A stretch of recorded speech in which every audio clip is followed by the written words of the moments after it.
Welcome to This Explainer. Today, we're jumping right into Thorsten Myers' incredibly fascinating dispatch on a pretty quiet but massive crisis happening right under our noses: how artificial intelligence is basically dismantling the modern workforce's training pipeline. Whether you're the one hiring talent or you're just trying to build your own career, the data we're looking at today suggests the very foundation of how we progress at work is shifting beneath our feet. So, where did all the entry-level jobs go? We're starting with this huge, highly visible symptom that's honestly dominating headlines right now, leaving the graduating class of 2026 completely stranded. If you've been keeping an eye on the labor market, you've definitely noticed this glaring lack of opportunities for folks just starting out. It's a phenomenon you just can't ignore, but the root cause, well, it's a lot deeper than what you read in a headline. Just wrap your head around this staggering number: minus 35%. Entry-level job postings in the US have plummeted by roughly 35% since early 2023.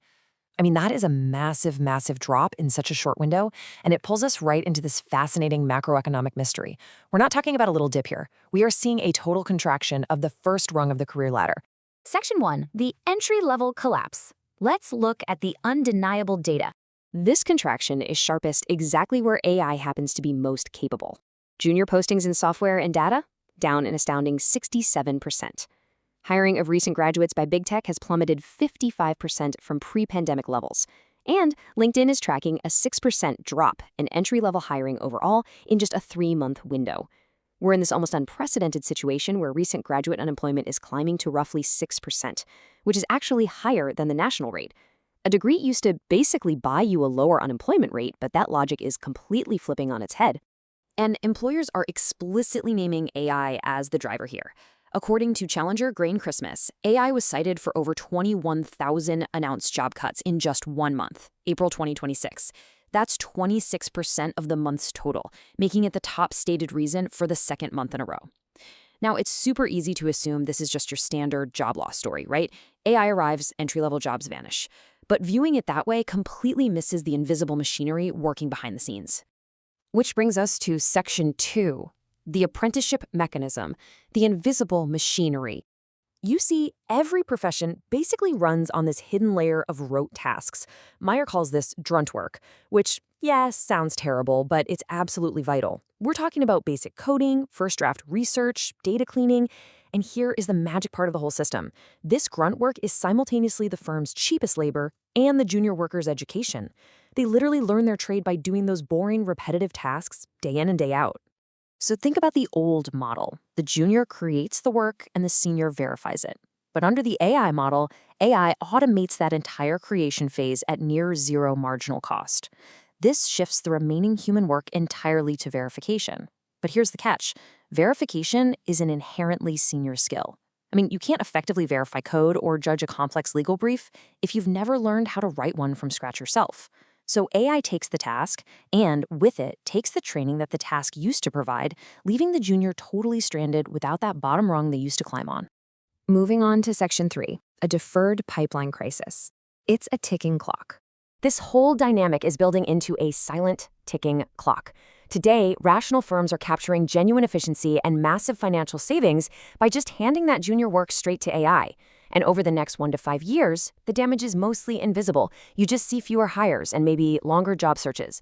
But fast forward to year 10, those exact same firms are going to face a catastrophic shortage of senior talent simply because the roles that produced those experts were wiped out a decade prior.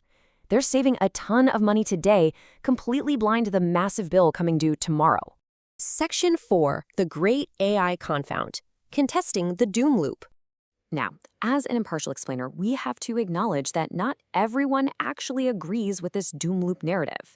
The World Economic Forum and elite firms argue that AI doesn't destroy the rung, it just reshapes it.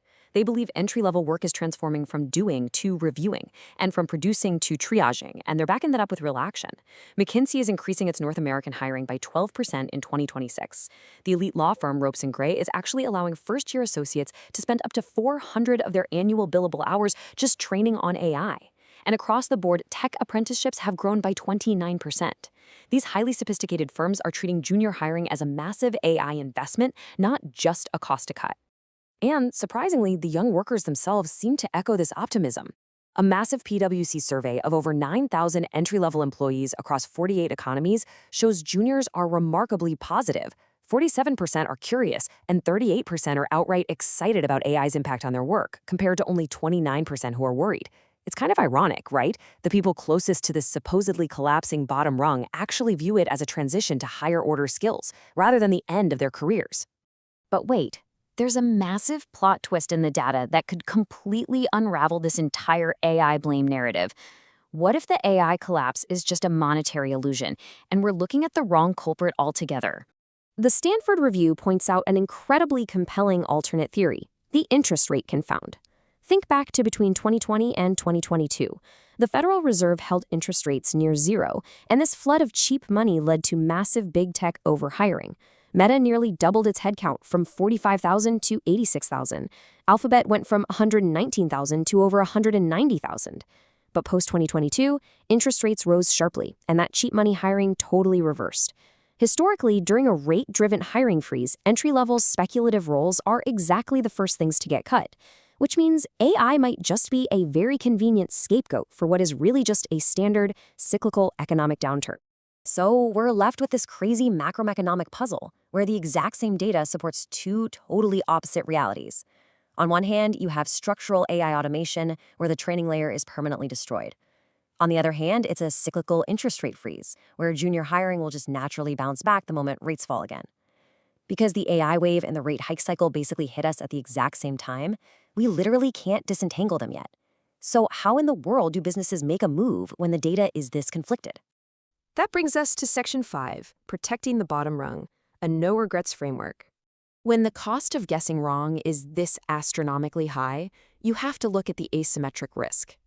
If a firm protects the bottom rung by continuing to train juniors, and the collapse turns out to just be a cyclical interest rate issue, the cost is small, just some redundant hiring during a downturn. But if the shift is structural, protecting that rung saves an entire generation of expertise. Conversely, if a firm cuts the rung for AI efficiency and the shift turns out to be structural, the loss is absolutely catastrophic.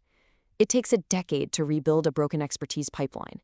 Basically, protecting the apprenticeship layer is incredibly cheap insurance against destroying your own future.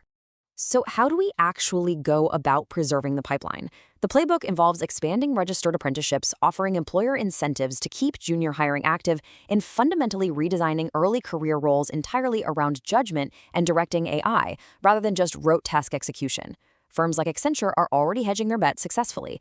They've actually made apprenticeships 20% of their North American entry-level hiring to ensure they're treating this talent as a critical investment, not a sunk cost, so they have the experts they're going to desperately need tomorrow. I'll leave you with this provocative thought to consider.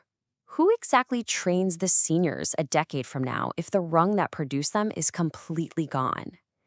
Because while the massive efficiency and financial gains of AI are very real and honestly very tempting today, the future of human expertise hangs entirely in the balance. Thank you so much for joining me for this explainer, and keep exploring these incredible shifts happening in our world.